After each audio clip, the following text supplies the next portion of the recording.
लसद्भालबालेन्दुकण्ठे भुजङ्गा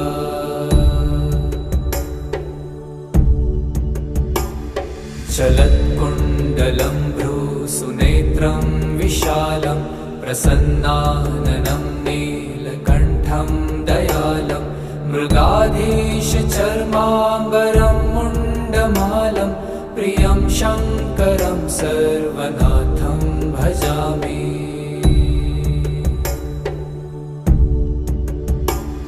प्रचण्डं प्रकृष्टं प्रगल्भं परेशम् अखण्डम् अजम्भानुकोटिप्रकाशं त्रयशूलनिर्मूलनं शूलपाणिं भजेऽहं भवानीपतिं भावगम्यम्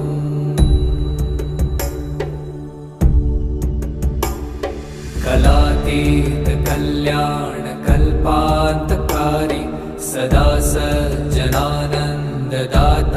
पुरारी चिदानन्दसन्दोहमोहापहारि प्रसीद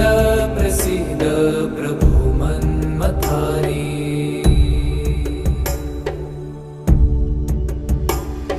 न यावत् मानाथ पादारविन्दं भजन्